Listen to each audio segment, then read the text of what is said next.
Mari kita berdoa. Bapa Surgawi, Bapa yang baik, Bapa yang kami kenal, kami agungkan, kami sembah dalam Yesus Kristus Tuhan. Bapa, sungguh kami bersyukur untuk segala kebaikan-kebaikan-Mu, berkat limpah rahmat-Mu, mukjizat pertolongan-Mu, pimpinan dan bimbingan-Mu. Hingga siang hari ini kami boleh hadir di gereja-Mu Raja Damai ini, dalam keadaan sehat, dalam keadaan baik. Kami bersyukur boleh memuji, mengagungkan, menyembah Engkau.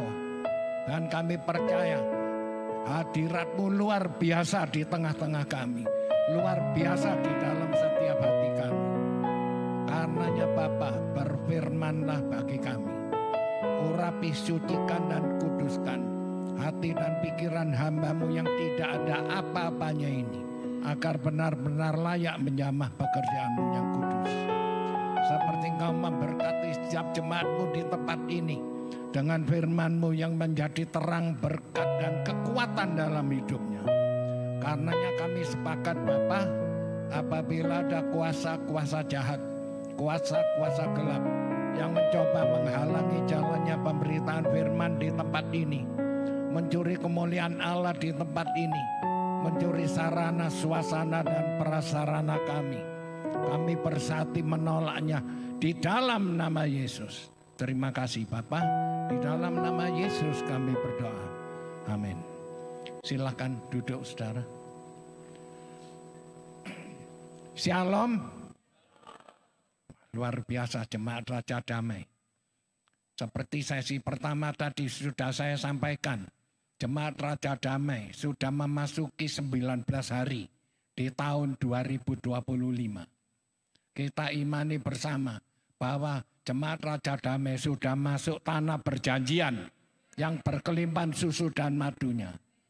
Imani saatnya Tuhan menjawab doamu. Tuhan melakukan mukjizat dalam hidupmu, memulihkan rumah tanggamu, memberkati engkau. Apa saja yang diperbuatmu berhasil di dalam nama Yesus. Mukjizat pasti terjadi, yang sakit Tuhan sembuhkan dengan kuasanya yang luar biasa. Bagaimana sikap kita setelah kita masuk tanah perjanjian? Ada yang perlu kita waspadai. Kita baca kembali. Amsal pasal 4 ayat 23, tolong ditayangkan. Ini yang harus kita lakukan. Jagalah hatimu dengan segala kewaspadaan, karena dari situlah terpancar kehidupan. Amin. Jadi jemaat yang dikasihi Tuhan, walaupun kita di tanah perjanjian, tetap harus berjaga dan waspada. Apa yang perlu dijaga? Hati. Karena hati ini dari situ terpancar kehidupan. Diterjemahkan segala kewaspadaan, berarti banyak yang diwaspadai. Bukan cuma satu. Siang hari ini kita akan bahas dari pembinasaan iblis. Karena dalam hati ini yang bicara bukan cuma Roh Kudus. Iblis juga bicara di hati kita ini. Karena itu yang suka dengar-dengar suara Tuhan kan banyak. Bukan di sini luar biasa, enggak ada. Saya dengar di luar sana, dikit-dikit dengar suara Tuhan. Dikit-dikit Roh Kudus bicara. Dikit-dikit Roh Kudus kok sedikit-sedikit. Ya, saya beritahu, yang suka dengar-dengar begitu, dengar-dengar suara dari langit, dengar-dengar ini, dengar-dengar itu, cepat periksa dokter akhiri jiwa. Jangan-jangan sudah stadium 4 ini nanti. Tuhan itu bicara di hati. Pernah mengalami Tuhan bicara? Setiap kita pasti pernah. Saya sering mengalami Tuhan bicara. Tapi di hati. Ketika kita berdoa, menghadapi satu beban, menghadapi satu masalah, kita mohon petunjuk Tuhan. Tuhan pasti memberi petunjuk lewat hati. Bukan Tuhan teriak-teriak dari langit. Hoi Sunario, gitu. Malah aku lari nanti. Gitu. Bicaranya di hati. Tapi ingat, yang bicara di hati bukan cuma Tuhan, iblis pun bicara di hati. Karena itu firman Tuhan Yohanes pasal 10 tegas mencatat, iblis datang mencuri, membunuh dan membinasakan. Tetapi Yesus datang supaya engkau mempunyai hidup dan mempunyainya dalam segala kelimpahan. Tahu arti segala kelimpahan? Kesehatanmu diberkati prima, pekerjaanmu diberkati, rumah tanggamu harmonis, segala kelimpahan, termasuk harta apa enggak itu? Segala kelimpahan ini masuk harta apa enggak? Atau gini aja deh, harta itu penting enggak gitu aja wes. Lo penting, kalau enggak penting nanti selesai ibadah ketemu saya, tak kasih nomor rekening nanti. Yang enggak penting setorkan saya nanti. Saya penting. Lo ini firman Tuhan kok. Dalam segala kelimpahan. Rumah tanggamu dipulihkan harmonis. Ya, tapi ingat loh. Di samping ada Tuhan itu, ada iblis yang mencuri, membunuh dan membinasakan. Pegang firman Tuhan, iblis itu cuman seperti singa yang mengaum. Pengertian seperti itu enggak usah takut. Dia pasti bukan cuma seperti kok. Kata orang saya sendiri seperti Pak SBY. Loh kan berarti bukan berarti. Seperti. Memper, mirip-mirip. Iblis pun seperti singa yang mengaum-ngaum. Berarti dia bukan singa yang mengaum-ngaum. Lawanlah iblis. Dia pasti lari daripadamu. Melawannya dengan apa? Dengan firman Tuhan. Semakin melekat erat percaya berserah kepada Tuhan, kepada Yesus. Amin. Semakin diberkati, semakin rendah hati. Semakin diberkati, semakin mengandalkan Tuhan. Sadarlah kalau kita bisa seperti hari ini. Ini bukan karena kekuatan kita. Bukan karena kita hebat. Kita aslinya enggak ada apa-apanya. Yang membuat kita seperti ini kasih karunia Tuhan. Berkat Tuhan. Apapun yang kau miliki, itu Tuhan yang punya. Ketika kau ditebus oleh darahnya yang mahal, engkau sudah menjadi milik Kristus. Hidupmu bukan kamu lagi, tetapi Kristus yang hidup di dalam kita. Di luar Yesus kita tidak dapat berbuat apa-apa. Ingat baik-baik. Selain kita hidup di lingkungan kita orang Kristen, di luar itu juga banyak orang lain yang punya kepercayaan masing-masing. Ayo kita bahas dari firman Kolose. Tolong ditayangkan. Kolose pasal 4 ayat ke-5 dan ke-6. Coba kita belajar dari firman ini. Menjaga hati itu dari apa? Antara lain. Hidup Kolose 4 ayat 5 dan 6. Hiduplah dengan penuh hikmat terhadap siapa? Orang-orang luar. Pergunakan waktu yang ada. Ayat 6. Hendaklah kata-katamu senantiasa penuh kasih. Jangan hambar. Sehingga kamu tahu bagaimana kamu harus memberi jawab kepada setiap orang. Ayat ini jelas mencatat terhadap orang luar. Artinya di luar lingkungan kita, di luar komunitas kita. Bahwa kita hidup itu bukan sendiri, ada orang lain. Amin. Ayo kita saling menghargai. Anak-anak Tuhan, tapi saya percaya jemaat Raja Damai tidak ada. Di luar kok saya lihat masih ada yang begitu. Kalau ngomong itu kok tidak penuh dengan hikmat gitu ya. Padahal ini hiduplah penuh dengan hikmat. Artinya dengan siapa kita ini ngomong. Istilah kekristenan hati-hati loh. Ya kita ngomong sudah bertobat. Loh, di gereja bagus. Kita mengerti arti bertobat itu sudah terima Yesus sebagai Tuhan dan Juru Selamat. Tapi coba ngomong sama orang luar di stasiun gitu. Ketemu bapak. Bapak sudah bertobat loh, ditapuk sampean. Saya punya pengalaman. Satu kali saya dengan beberapa pendeta, beberapa 3-4 orang gitu, mendoakan orang sakit. Yang doa bukan saya cuma ikut diajak. Gitu. Yang doa pendeta, wah pendeta pusat, wah luar biasa. Biasanya yang dari pusat itu kelas-kelas malaikat, Pak. Jalannya melayang-layang di udara. Kalau kita kan kelas-kelas mbek. Jadi dia merasa, waduh hebat banget. Ketika ketemu keluarganya besar, keluarga banyak ini. Dia tanya begini, semua ini anak Tuhan. Waduh pertanyaannya keren banget ini. Tahu? Ada yang jawab, bukan Pak, saya anak mami. Gitu. Coba lah, kita semua sampai kudu guyu. Selesai berdoa pendeta ini gremeng sama kita ini. Itu keluarga bagaimana ya? Kok bisa jawab anak mami? Saya bilang lah Bapak enggak pakai hikmat Pak. Tanyanya mestinya jangan gitu Pak. Loh, ya apa tanya? Semua ini Kristen Pak. Loh lah enak gitu, betul apa betul? Semua ini sudah Kristen Pak. Loh kan enak gitu. Oh belum Pak. Loh kan bisa jawab gitu. Anak Tuhan, semua anak Tuhan. Bukan Pak, saya anak mami. Banyak pengalaman mendoakan lagi. Pokoknya dengan pendeta ini lucu-lucu. Jadi pendeta ini bukan stand up comedy ya. Jadi tidak mesti lucu. Cuma kebetulan yang ini pendeta lucu. Kita mendoakan salah satu jemaat kita ini sakit. Di Karamenjangan kejadiannya. Itu sal. Jadi ada beberapa apa itu Pak? Peturan apa? Bahasa Indonesianya apa Pak? Orang sakit itu loh. Apa namanya itu bed ya 1, 2, 3, 4, 5, 6 gitu sal gitu.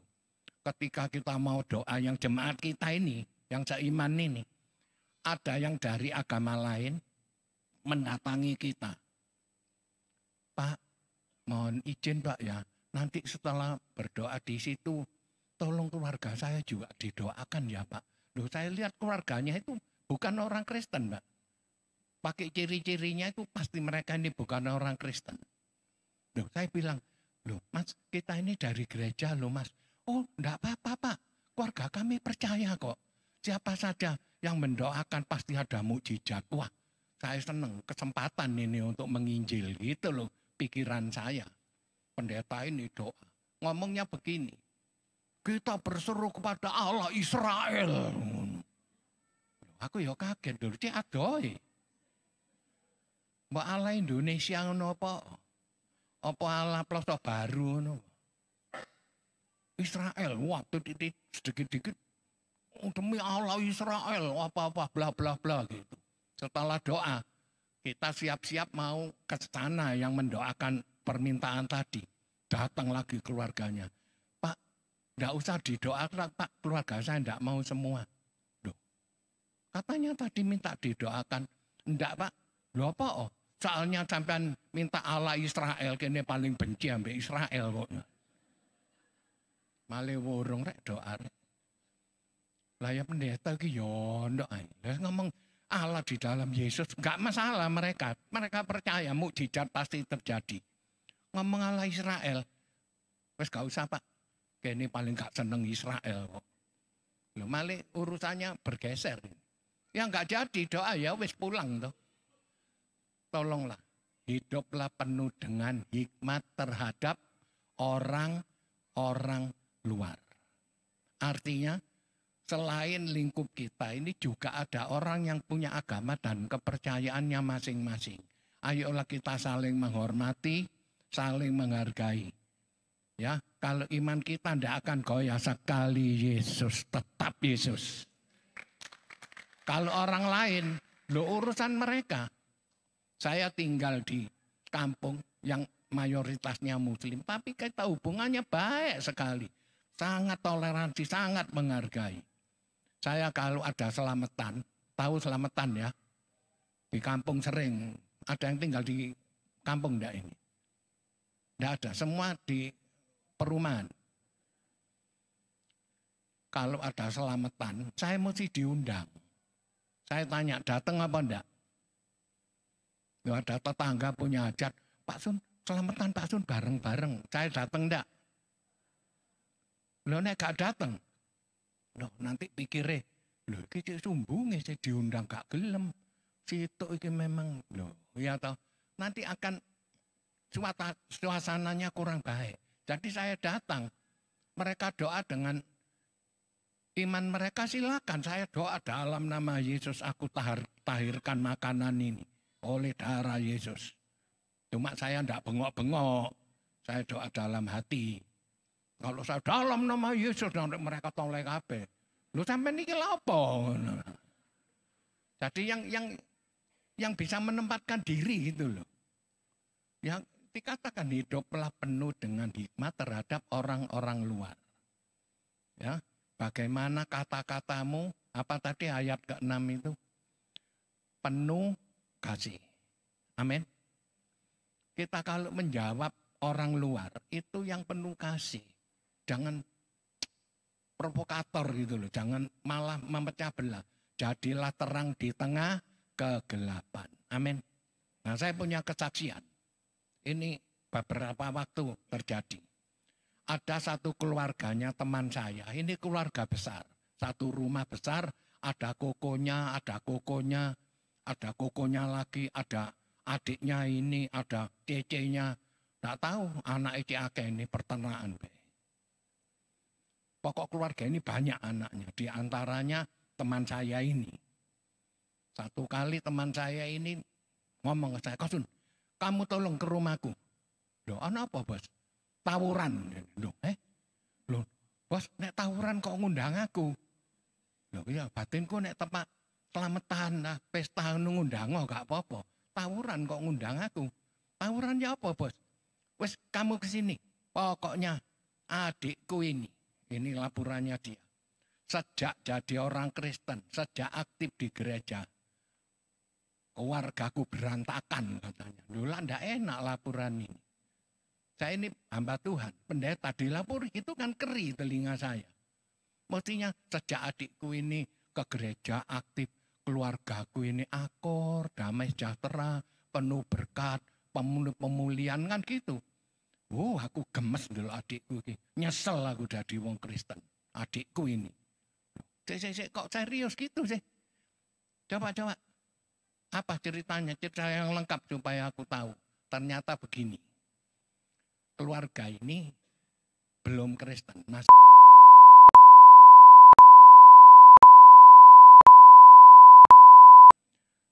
Ada sembayangannya papanya dia ini. Sudah meninggal. Ada sembayangannya papanya. Kan orang Tionghoa biasa gitu ya, ada sembayangan arwah gitu loh. Biasanya dikasih makan, dikasih minum gitu loh. Dikasih teh terus, kasihan papanya ya, kok teh terus, enggak bosen tah gitu. Lah itu adiknya ini yang sudah bertobat ini, seharusnya adiknya ini menjadi terang di tengah kegelapan ini mestinya. Setiap lihat sembayangan itu, iblis. Gitu. Gak rendek gereja ini diajari apa ya. Setiap lihat iblis, diperingatkan sama teman saya. Lu aja ngomong gitu, perkara kamu sudah Kristen silahkan. Itu imanmu. Kita saling menghargai. Lain-lain koko-kokomu ini belum. Biarkanlah mereka dengan kepercayaannya. Tapi tidak bisa. Nah, iblis itu ya tidak bisa ditoleransi. Waduh, frontal gitu. Ditempeling sama kokonya, ribut. Loh, ribut saya datang. Kokonya, waduh, podo ngamuk. Tidak enak loh Pak, nek orang podo ngamuk ini. Nah, ini Pak Gembala juga sering menangani masalah begini. Kokonya ngomong, pokok ngene. Nek tetep ngono, tak ajar arek iki. Waduh. Serem e kok. Cek takut sabar kok cerita sing enak pok arek gorong mangan. Iya, ojo menghina gitu. Dek nek ndak ono apa-apa ini, dek keluar dari batu. Kok bisa ngomong iblis-iblis itu. Ndak menghargai orang tua. Padahal Alkitab ini mengajarkan hormatilah ayahmu, hormatilah ibumu. Sebentar. Itu ceritamu. Aku tak tanya adikmu sekarang yang Kristen ini. Wah itu yang ngamuk. Apa sih masalahnya? Loh, kita boleh nyembah orang mati. Ngomong emosi. Cek. Ada ngamuk dhisik ta. Cerita sing gena apa sih? Cerita yang baik-baik gitu ndak bisa. Loh, lah ya, sekarang Kosun kan pendeta toh. Lah nek pendeta terus kon apakno. Loh lah ya, takut tanya boleh ndak menyembah orang mati? Ndak boleh. Iya kan? Orang mati kan ndak tahu apa-apa kan? Lah iya nek orang mati tahu apa-apa lah gak mati wurung lah malnya. Loh terus apa sih? Masalahnya ini apa gitu loh. Yang nyembah itu kamu apa kokomu? Kokoku. Lah urusannya kokomu. Kamu ndak toh? Oh ndak mungkin. Loh lah iya. Kan ndak toh? Urusannya apa sama kamu? Loh, ndak bisa. Pokoknya ndak bisa ditoleransi. Oh ndak bisa. Ini keluarga besar. Kokomu punya kepercayaan sendiri. Kamu puji Tuhan sudah bertobat. Seperti aku juga toh. Kita satu warna toh. Tapi kan kokomu lain. Kamu ndak boleh frontal gitu. Harus menghargai kokomu juga. Kokomu seperti menghargai kamu. Tapi nggak bisa. Katanya pendetaku nggak boleh gitu itu. Itu kan bisa iblis ceritanya akeh itu. Pokok gak enak ceritanya. Loh lah ya. Kepercayaanmu itu sendiri. Sekali Yesus tetap Yesus. Itu jangan goyah. Lah seorang orang lain. Loh urusannya dia toh. Percayalah. Kamu diselamatkan. Seisi rumahmu diselamatkan. Percayalah, melalui kamu ini keluargamu akan diselamatkan. Kamu bertobat, kokomu, cecemu semua akan bertobat. Tapi juga harus melalui sikapmu. Kalau kamu frontal bencek nong ini, kapan mereka mau bertobat? Wong belum wis gegeran ini. Diam dia. Jadi apa enake Kosun? Loh ya biar. Slow apa bahasa Inggris mana ini Pak? Slowly but surely. Pelan tetapi pasti. Keluargamu akan diselamatkan. Pegangan omonganku. Kamu diselamatkan untuk menyelamatkan keluargamu. Tapi tunjukkan sikapmu itu yang baik. Yang penuh kasih. Cara aku mau ngomong dengan koko itu yang penuh kasih. Jangan hambar. Jangan sok. Jangan menang sendiri. Nanti pasti semuanya bertobat. Gitu ya. Loh, itu firman Tuhan. Gitu ya. Sampai kedip-kedip ngono. Lagi laporannya. Laporannya teman saya. Omong ngono pisan Kosun. Pompong dep-depan nembek pendeta. Ngomong apa maneh? Bahasa roh iku. Loh, apa maneh bahasa roh iki? Oh, cek akeh rimat bahasa roh apa maneh? Apa bahasa roh? Ayo, ngaku wae ambek Kosun. Ayo ngaku ndek ngarepe pendeta. Katai dhek, nek bahasa roh mesti teriak-teriak apa bener Kosun? Lho mesti teriak-teriak ya apa? Lho, nek sembayang bahasa roh kowe buanter Kosun sampai tanggoku nakoni. Adikmu yo gak apa-apa ta ngono. Lho cek kamu ini ya apa sih ceritanya ini? Nek bahasa roh apa? Lho, aku kan berbahasa roh itu apa supaya iblis ndak ngerti. Waduh, aku ya kaget. Loh, bahasa roh supaya iblis ndak ngerti. Nek kamu ngerti, tak tanya. Loh, aku ya ndak ngerti. Lah padha ambek iblis. Loh, iki apa sih ceritanya? Aku ini kadang-kadang ngadapi masalah yang konyol-konyol gini. Loh, ceritanya apa sih ini? Loh, ndak. Katanya pendetaku, kita harus doa bahasa roh. Silakan amin, di Alkitab ada kok, tapi kan ada tuntunannya. Apa perlu mesti banter-banteran? Loh, katanya gitu kok. Semakin banter, urapannya semakin besar. Itu kata siapa aku ngono? Ayatnya di mana? Semakin bengok-bengok, semakin urapannya luar biasa. Itu ayatnya di mana aku bilang. Loh gak ono, lalu gak ero aku takon kok ditakoni.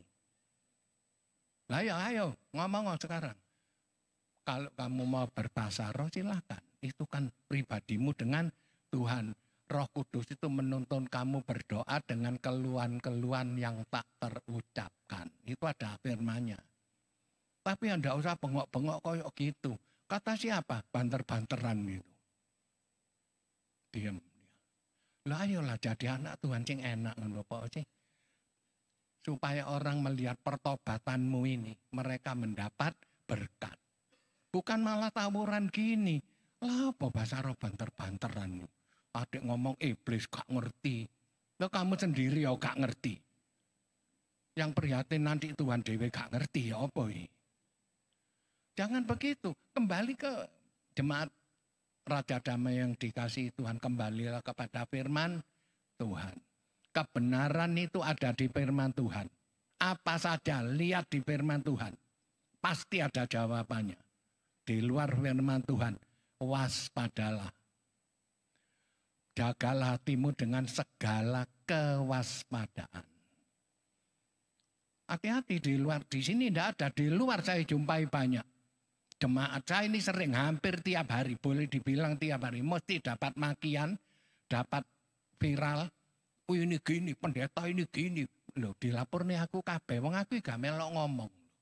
Pendeta itu ya apa kok? Nang surga, naik turun 8 kali. Rebo nang surga, Sabtu balik. Engko Senin nang surga, Kemis balik. Loh itu nang surga apa nang Jogja? Gak usah deh. Yang model-model gitu. Kembali firman Tuhan. Yang turun, yang naik ke sorga itu hanya dia yang telah turun dari sorga. Siapa? Yesus. Yang naik turun ke sorga itu, sayangku, cuma Yesus. Amin. Yesus saja baru sekali loh. Dia yang mulia di sorga, rela menderita bersama kita menjadi manusia, turun ke dunia. Betul, peristiwa Natal. Pelayanan, mati, bangkit, naik ke sorga lagi. Berapa kali Yesus naik ke sorga? Loh, berapa kali? Loh, Yesus saya baru sekali loh, ini pendeta ping 8. Tuh, kok serem-serem sih? Enggak usah lah yang begitu. Ya. Tapi kita menasihati itu harus penuh kasih. Kalau saya gitu tak buat enteng, aku ndak emosi, kadang-kadang aku dimaki-maki ya ndak apa-apa, biasa. Pendeta dimaki kan biasa. Kalau diberkati dilupakan kan biasa. Ya betul ndak? Bukan jemaat di sini, jemaat di luar. Kalau dapat berkat lupa pendetanya. Kalau lagi kesusahan, kena masalah pendetanya diuber-uber. Kan gitu. Ya benar, pengalaman saya ini banyak soal gini-gini. Satu tak ceritain lagi. Mengurusi ya yang begini-begini ini. Orang pacaran tidak jadi, ibunya ngamuk sama saya. Padahal pacarannya enggak dengan saya. Ngamuknya ini dengan saya, lucu ya kadang-kadang. Loh, soalnya waktu pacaran itu saya yang doa. Kosun, dongakne anakku, kosun. Aduh, wes duwe pasangan. Oh puji Tuhan Bu. Semoga Tuhan berikan yang terbaik. Tuhan melanjutkan karyanya, gini-gini, bla bla gitu. Gak dati aku diamuk. Kau sini doa, waktu ku ya apa doa? Loh, aku ya doa lali Bu, mengaku doa ya ke balak-balik. Apa sih? Anakku ndak jadi akhirnya. Loh terus nek gak jadi, sampai kok ngamuk ambek aku? Loh, itu iblis ndak terima ya kau sunduh iblis mana? Lu tak jawab apa Ibu, itu sing gak terima duduk iblis Bu, besanmu sing gak cocok ngono lho. Lah kok iso iblis aduh, tolong deh. Jemaat Raja Damai yang dikasihi Tuhan, jadilah jemaat yang cerdas. Amin. Dan saya percaya, dilihat dari penampilannya, wajah-wajahnya penuh dengan kasih. Penuh dengan cahaya kemuliaan Tuhan. Karena itu layak diberkati. Engkau pulang dari tempat ini. Engkau mengalami mukjizat Tuhan yang luar biasa. Rumah tanggamu dipulihkan. Penyakitmu disembuhkan. Engkau yang lemah dikuatkan. Apa saja yang kau perbuat berhasil dalam nama Yesus. Hidupmu seperti pohon yang ditanam di tepi aliran air. Engkau pasti subur makmur terpelihara sempurna. Bagaimanapun keadaan sekitarmu. Engkau pasti dipelihara luar biasa. Amin. Imani firman ini. pulang dari tempat ini, engkau melihat, engkau mengalami mukjizat yang luar biasa. Silakan kami minta. Engkau baik, sangat baik, kasih setiamu